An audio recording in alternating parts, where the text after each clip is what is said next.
Roger II was King of Sicily, son of Roger I of Sicily and successor to his brother Simon. He began his rule as Count of Sicily in 1105, became Duke of Apulia and Calabria in 1127, and then King of Sicily in 1130. By the time of his death at the age of 58, Roger had succeeded in uniting all the Norman conquests in Italy into one kingdom with a strong centralized government. Background: by 999, Norman adventurers had arrived in southern Italy. By 1016, they were involved in the complex local politics where Lombards were fighting against the Byzantine Empire. These mercenaries fought the enemies of the Italian city-states, but in the following century they gradually became the rulers of the major polities south of Rome. Roger I ruled the County of Sicily at the time of the birth of his youngest son, Roger, at Melito, Calabria, in 1095. Roger I's nephew, Roger Borso, was the Duke of Apulia and Calabria, and his great-nephew, Richard II of Capua, was the Prince of Capua. Alongside these three major rulers were a large number of minor counts, who effectively exercised sovereign power in their own localities. These counts at least nominally owed allegiance to one of these three Norman rulers, but such allegiance was usually weak and often ignored. When Roger I died in 1101, his young son, Simon of Hauteville, became count, with his mother Adelaide del Vasto as regent. Simon died 4 years later in 1105, at the age of 12. Adelaide continued as regent to her younger son Roger, who was just 9 years old. Rise to power in Sicily upon the death of his elder brother, Simon of Hauteville, in 1105. Roger inherited the County of Sicily under the regency of his mother Adelaide del Vasto. His mother was assisted by such notables as Chrysogilus, the Emir of Palermo. In 1109, Byzantine Emperor Alexios I Komnenos bestowed upon him the title of Protonobilissimos, in recognition of his knowledge of the Byzantine court. In the summer of 1110, Roger was visited by the Norwegian king Sigurd Jorsalfar, who was on his way to Jerusalem. The story suggests that Sigurd gave Roger the name King of Sicily 20 years before he actually obtained this title. In 1112, at the age of 16, Roger began his personal rule, being named now Knight, now Count of Sicily and Calabria, in a charter document dated the 12th of June 1112. In 1117, his mother, who had married Baldwin I of Jerusalem, returned to Sicily, since the Patriarch of Jerusalem had declared the marriage invalid. Roger seems to have felt the slight, and this might explain his later reluctance to go crusading. Roger married his first wife, Elvira, daughter of Alfonso VI of Castile, and his fourth queen, Isabella, who may be identical to his former concubine, the converted Moor, Zada, baptized Isabella. In 1122, William II, the Duke of Apulia, who was fighting with Count Jordan of Arianum, offered to renounce his remaining claims to Sicily as well as part of Calabria. Roger, in exchange, provided William with 600 knights and access to money for his campaign. Rise to power in southern Italy. When William II of Apulia died childless in July 1127, Roger claimed all Hauteville family possessions in the peninsula as well as the overlordship of the Principality of Capua, which had been nominally given to Apulia almost 30 years earlier. However, the union of Sicily and Apulia was resisted by Pope Honorius II and by the subjects of the duchy itself. Royal investiture. The popes had long been suspicious of the growth of Norman power in southern Italy, and at Capua in December, the Pope preached a crusade against Roger, setting Robert II of Capua and Ranulph II of Alife against him. After this this coalition failed. In August 1128, Honorius invested Roger at Benevento as Duke of Apulia. The baronial resistance, backed by Naples, Bari, Salerno, and other cities whose aim was civic freedom, gave way. In September 1129, Roger was generally recognized as Duke of Apulia by Sergius VII of Naples, Robert of Capua, and the rest. He began at once to enforce order in the duchy, where ducal power had long been fading. On the death of Pope Honorius in February 1130, there were two claimants to the papal throne. Roger supported anti-Pope Anacultus II against Innocent II. The reward was a crown, and on the 27th of September 1130, Anacultus's papal bull made Roger King of Sicily. He was crowned in Palermo on Christmas Day 1130. Roger II's elaborate royal mantle bears the date 528 of the Islamic calendar, therefore it could not have been used for his coronation. It was later used as coronation cloak by the Holy Roman Emperors and is now in the Imperial Treasury in Vienna. Peninsular Rebellions. This plunged Roger into a 10-year war. Bernard of Clairvaux, Innocent's champion, organized a coalition against Anacultus and his half-heathen king. Quote, he was joined by Louis VI of France, Henry I of England, and the Lothair III, Holy Roman Emperor. Meanwhile, southern Italy revolted. In 1130, the Duchy of Amalfi revolted, and in 1131, Roger sent John of Palermo across the Strait of Messina to join up with a royal troop from Apulia and Calabria and march on Amalfi by land, while George of Antioch blockaded the town by sea and set up a base on Capri. Amalfi soon capitulated. In 1132, Roger sent Robert II of Capua and Ranulph II of Life to Rome in a show of force in support of Anacultus. While they were away, Roger's half-sister Matilda, Ranulph's wife, fled to Roger claiming abuse. Simultaneously, Roger annexed Ranulph's brother's county of Avellino.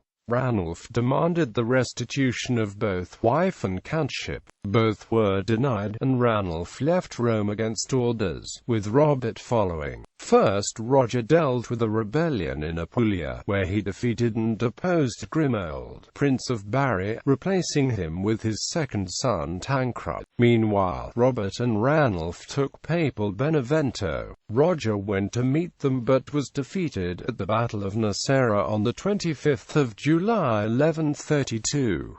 Roger retreated to Salerno. The next year, Lothair III came down to Rome for his imperial coronation. Rebel leaders met him there, but they were refused help because Lothair's force was too small. With the emperor's departure, divisions in his opponent's ranks allowed Roger to reverse his fortunes. By July 1134, Roger's troops had forced Ranulph, Sergius, and the other ringleaders to submit. Robert was expelled from Capua and Roger installed his third son, Alfonso of Hauteville, as Prince of Capua. Roger II's eldest son Roger was given the title of Duke of Apulia. Meanwhile, Lothair's contemplated attack upon Roger had gained the backing of Pisa, Genoa, and the Byzantine Emperor John II, each of whom feared the growth of a powerful Norman kingdom. A Pisan fleet led by the exiled Prince of Capua dropped anchor off Naples in 1135. Ranulph joined Robert and Sergius there, encouraged by news coming from Sicily that Roger was fatally ill or even already dead. The important fortress of Aversa, among others, passed to the rebels and only Capua resisted, under the royal chancellor, Guarin. On June 5, however, Roger disembarked in Salerno, much to the surprise of all the mainland provinces. The royal army, split into several forces, easily conquered Aversa and even Alife, the base of the natural rebel leader, Ranulph. Most of the rebels took refuge in Naples, which was besieged in July, but despite poor health conditions within the city, Roger was not able to take it, and returned to Messina late in the year. Imperial Invasion in 1136. The long-awaited imperial army, led by Lothair and the Duke of Bavaria, Henry the Proud, descended the peninsula to support the three rebels. Henry, Robert, and Ranulph took a large contingent of troops to besiege the peninsular capital of the kingdom, Salerno. Roger remained in Sicily, leaving its mainland garrisons helpless under the Chancellor Robert of Selby, while even the Byzantine Emperor John II Comnenus sent subsidies to Lothair. Salerno surrendered, and the large army of Germans and Normans marched to the very south of Apulia. There, in June 1137, Lothair besieged and took Bari. At San Severino, after the victorious campaign, he and the Pope jointly invested Ranulph as Duke of Apulia in August 1137, and the Emperor then retired to Germany. Roger, freed from the utmost danger, immediately disembarked in Calabria at Tropea, with 400 knights and other troops, probably mostly Muslims. After having been welcomed by the Salernitans, he recovered ground in Campania, sacking Pozzuoli, Alife, Capua, and Avellino. Sergius was forced to acknowledge him as overlord of Naples and switch his allegiance to Anacultus. That moment marked the fall of an independent Neapolitan duchy, and thereafter the ancient city was fully integrated into the Norman realm. Further, Roger moved to Benevento and northern Apulia, where Duke Ranulph, although steadily losing his bases of power, had some German troops plus some 1,500 knights from the cities of Melfi, Trani, Troia, and Bari, who were ready to die rather than lead a miserable life. On the 30th of October 1137, at the Battle of Rignano, the younger Roger and his father, with Sergius of Naples, met the defensive army of Duke Ranulph. It was the greatest defeat of Roger II's career. Sergius died and Roger fled to Salerno. It capped Ranulph's meteoric career. Twice victor over Roger, Anacultus II died in January 1138, but Innocent II refused to reconcile with the king. In spring 1138, the royal army invaded the Principality of Capua, with the precise intent of avoiding a pitched battle and of dispersing Ranulph's army with a series of marches through difficult terrain. While the Count of Alife hesitated, Roger, now supported by Benevento, destroyed all the rebels' castles in the region, capturing an immense booty. Ranulph himself, who had taken refuge in his capital Troia, died of malaric fever on the 30th of April 1139. Later, Roger exhumed his body from his grave in Troia Cathedral and threw it in a ditch, only to repent subsequently and rebury him decently. At this time, with Sergius dead, Alfonso was elected to replace him, and together with his brother Roger went off to conquer the Abruzzi. Consolidation of Kingship. After the death of Anacultus in January 1138, Roger had sought the confirmation of his title from Innocent. However, the Pope wanted an independent Principality of Capua as a buffer state between the Kingdom of Sicily and the Papal States, something Roger would not accept. In the summer of 1139, Innocent II invaded the kingdom with a large army, but was ambushed at Galluccio on the 22nd of July 1139, southeast of present-day Cassino, by Roger's son, and was captured. 3 days later, by the Treaty of Mignano, the Pope proclaimed Roger II Rex Siciliae Ducatus Apuliae Principatus Capui. The boundaries of his regno were only later fixed by a truce with the Pope in October 1144. These lands were for the next 7 centuries to constitute the kingdoms of Naples and Sicily. In 1139, Bari, the 50,000 inhabitants of which had remained unscathed behind its massive walls during the wars of the past year, decided to surrender. The excellentissimus princeps Jaquintus, who had led the rebellion of the city, was hanged, along with many of his followers, but the city avoided being sacked.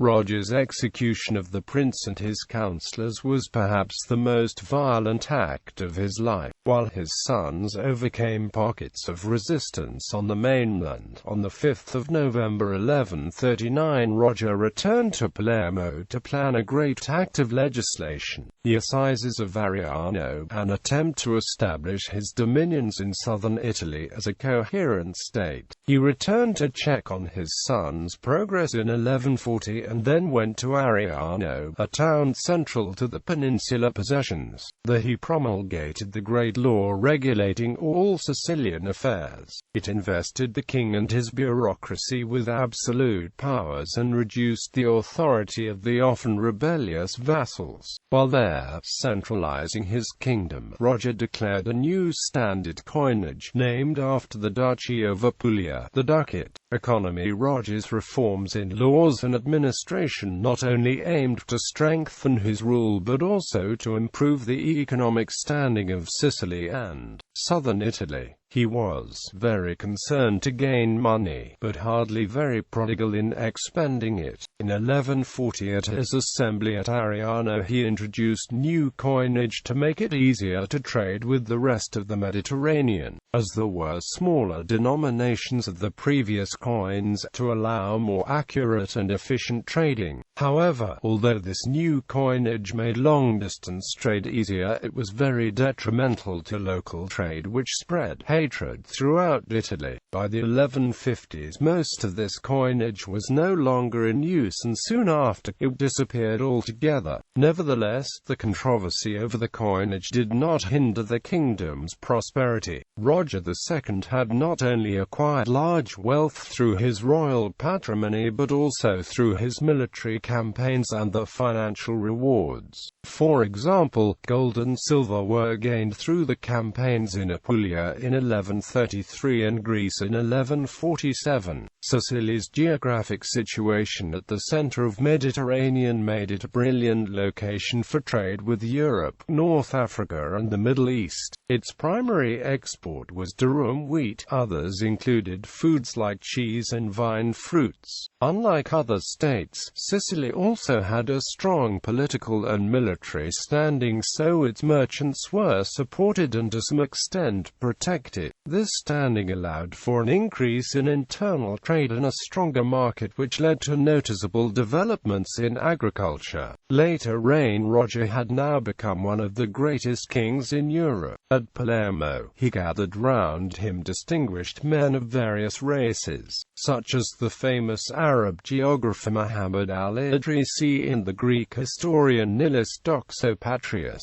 The king welcomed the learned and practiced toleration towards the several creeds, races and languages of his realm. To administer his domain he hired many Greeks and Arabs, who were trained in long-established traditions of centralized government. He was served by men of diverse nationality, such as the Englishman Thomas Brun, a cade of the Curia and, in the fleet, first by Christodulus and then George of Antioch, whom he made in 1132 Amiratus Amiratorum, or Emir of Emirs, in effect Prime Vizier. Roger made Sicily the leading maritime power in the Mediterranean. A powerful fleet was built up under several admirals, or emirs, of whom the greatest was George, formerly in the service of the Muslim Prince of Mahdia. Mainly thanks to him, a series of conquests were made on the African coast. From 1135, Roger II started to conquer the coast of Tunisia and enlarge his dominions. Tripoli was captured in 1146 and Cape Bona in 1148. These conquests were lost in the reign of Roger's successor William, however, and never formed an integral part of the kingdom in southern Italy. The Second Crusade offered Roger an opportunity to revive attacks on the Byzantine Empire, the traditional Norman enemy to the east. It also afforded him an opportunity, through the agency of Theodowin, a cardinal ever vigilant for Crusade supporters, to strike up a correspondence with Conrad III of Germany in an effort to break his alliance with Manuel I Comnenus. Roger himself never went on an expedition against Byzantium, instead handing command to the skillful George. In 1147, George set sail from Otranto with 70 galleys to attack Corfu. According to Nicetas Choniates, the island capitulated thanks to George's bribes, welcoming the Normans as the liberators. Leaving a garrison of 1,000 men, George sailed on to the Peloponnesus. He sacked Athens and quickly moved on to the Aegean Islands. He ravaged the coast all along Euboea and the Gulf of Corinth and penetrated as far as Thebes, Greece, where he pillaged the silk factories and carried off the Jewish damask brocade and silk weavers, taking them back to Palermo where they formed the basis for the Sicilian silk industry. George capped the expedition with the sack of Corinth, in which the relics of St. Theodore were stolen, and then returned to Sicily. In 1149, however, Corfu was retaken. George went on a punitive expedition against Constantinople, but could not land and instead defied the Byzantine emperor by firing arrows against the palace windows. Despite this act, his expedition left no enduring effects. Roger died at Palermo on the 26th of February 1154 and was buried in the Cathedral of Palermo. He was succeeded by his fourth son, William. Roger is the subject of King Roger, a 1926 opera by Polish composer Karol Szymanowski. The last months of his life are also featured in Torricelli's book A Sultan in Palermo. Studiorum Universitas Roger II, a private non-traditional university connected to Accademia Normana, was incorporated in the U.S. on April 30, 2001 in honor of this king family. Roger's first marriage was in 1117 to Elvira, a daughter of King Alfonso VI of Castile. When she died, rumors flew that Roger had died as well, as his grief had made him a recluse. They had 6 children: Roger, Duke of Apulia, possibly also Count of Lecce; Tancred, Prince of Bari; Alfonso, Prince of Capua and Duke of Naples; a daughter, William, his successor, Duke of Apulia; Henry. Roger's second marriage was in 1149 to Sibylla, daughter of Hugh II, Duke of Burgundy. They had 2 children, Henry, stillborn child. Roger's third marriage was in 1151 to Beatrice of Rethel, a grandniece of King Baldwin II of Jerusalem. They had 1 daughter, Constance, who married the Emperor Henry VI and was later Queen of Sicily. Roger also had 5 known illegitimate children, by a daughter of Hugues' son, Count of Molise, Simon, who became Prince of Taranto in 1144. With unknown mistresses, a daughter, wife of Rodrigo Garce; a daughter, wife of the Neapolitan nobleman Adam. Clemenza married Hugues II, Count of Molise. Adelisa married firstly Jocelyn, Count of Loreto, and secondly Robert of Bassenville, Count of Loritello. Marina married the great Admiral Margaritis of Brindisi